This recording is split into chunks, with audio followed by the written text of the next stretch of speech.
Michel Barnier veut aller vite, avec le soutien indéfectible des 27, et en premier lieu celui de Donald Tusk, le président du Conseil européen. Aller vite, car le calendrier est serré et qu'il reste pas mal de détails à régler avec la future divorcée. Si nous voulons réussir cette négociation, et je veux la réussir, nous devons accélérer. Dans 13 mois, le Royaume-Uni ne sera plus un État membre de l'Union européenne. Et ce jour-là, nous devons avoir organisé son retrait de manière ordonnée.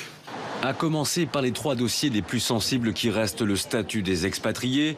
L'Europe veut aujourd'hui que leurs ressortissants continuent de bénéficier des avantages du droit européen, y compris après le Brexit.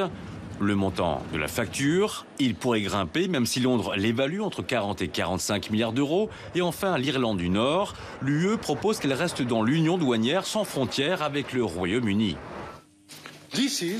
C'est la solution de secours que nous devons introduire dans l'accord de retrait. C'est le seul moyen de garantir que nos engagements communs seront respectés en toutes circonstances. Un crime de lèse-majesté pour Londres, incompatible avec certaines limites que s'était fixées Theresa May, comme elle l'a répété aujourd'hui. Le projet d'accord publié par la Commission européenne, s'il est mis en œuvre, nuirait au marché commun britannique et menacerait notre intégrité constitutionnelle en créant une frontière douanière et réglementaire en mer d'Irlande, et aucun Premier ministre britannique ne l'acceptera.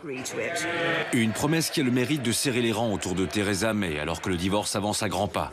Car s'il n'est pas finalisé d'ici à l'automne 2018, il ne pourra pas s'appliquer le 30 mars 2019.